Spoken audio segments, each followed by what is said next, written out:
တခါတော့ကအိမ်တိမ်မှာခွေးတစ်ကောင်နဲ့ကြောင်တစ်ကောင်ရှိကြပါတယ်သူတို့ဟာတစ်ကောင်နဲ့တစ်ကောင်ဘယ်တော့မှမတည့်ကြပဲခွေးကဥယင်ခွေးကကိုက်ပစ်လိုက်ပါတယ်ကြောင်ကဥယင်ကြောင်ကကုတ်ချစ်ပြီးထွက်ပြေးတာပဲသူတို့ဟာတစ်ကောင်နဲ့တစ်ကောင်လုံးဝကြည့်မရပဲရန်သူတွေဖြစ်နေကြပါတယ်ဒီနေ့မှာခွေးဟာတောက်ခောက်ပြီးတစ်ကောင်နဲ့ညှဉ်းညူလိုက်ပါတယ်ဟိုကြောင်စုပ်မနေ့ကငါးစခွက်ထဲကအစာကိုလည်းလာစားသွားသေးတယ်ငါမျက်နှာကိုလည်းကုတ်ချစ်ပြီးထွက်ပြေးသွားတယ်ကြောင်ပါဝလိုက်တာငါမျက်နှာဆက်ဖြင်းဖြင်းနဲ့ဒီစကားကိုအနှဲငယ်စိတ်ကောင်းရှိတဲ့ကြောင်ငယ်ဟာကြားသွားပါတယ်ကြောင်ဟာသူပြုတ်မှုခဲ့တဲ့သူ့လောက်ရက်ကိုပြန်လဲစဉ်းစားသုံးသပ်လိုက်ပြီး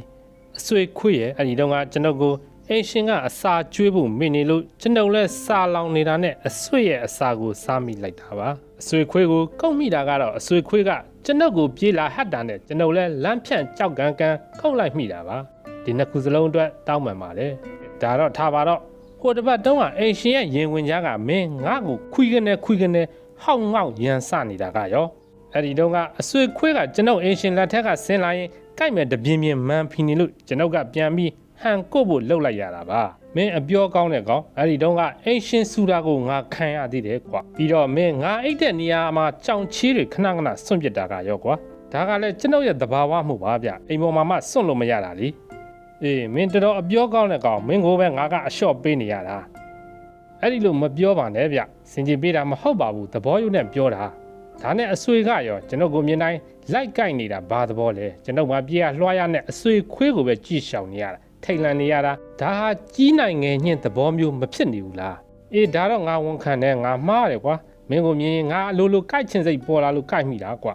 အေးလေနောင်ကိုအလကားနေရင်မင်းကိုလိုက်မဖမ်းဘူးလိုက်မကိုက်တော့ဘူးမင်းလည်းမင်းသွားငါလည်းငါလန်းသွားမယ်ကွာတကယ်တော့ငါတို့ဟာငါတို့တောင်းဝန်နဲ့ငါတို့ကွာငါဆိုရင်ငါအင်ရှင်အတွက်တခိုးလူဆိုးတွေရန်ကကာကွယ်ဆောင်ရှောက်ရတယ်လို့မင်းကလည်းအိမ်တွင်းကကြွက်တေးကင်းတွေပိုးမွှားတွေရန်ကကာကွယ်ပေးရတယ်မဟုတ်လားရွယ်ချက်တူတူချင်းကိုလုတ်တာအကောင်းဆုံးပါပဲကွာဒီလိုနဲ့ခွေးနဲ့ကြောင်ဟာမာနာတရားတွေရှော့ချပြီးတဦးကိုတဦးသဘောထားကြီးစွာနားလဲခွင့်လွှတ်ရင်းနဲ့တန်တရားစိတ်တွေလည်းမရှိကြတော့ပါဘူးအပြစ်မမြင်တော့အချစ်ဝင်လာကြပါတယ်ခွေးနဲ့ကြောင်တို့ရဲ့ဆက်ဆံရေးဟာအပြောင်းလဲကြီးပြောင်းလဲခဲ့ကြပါတယ်နောက်ဆုံးမှာသူတို့နှစ်ဦးဟာတဦးကိုတဦးစီးလုံးညီညွတ်စွာနဲ့အသက်ထဆုံးနေထိုင်ရှင်သန်ခဲ့ကြပါတယ်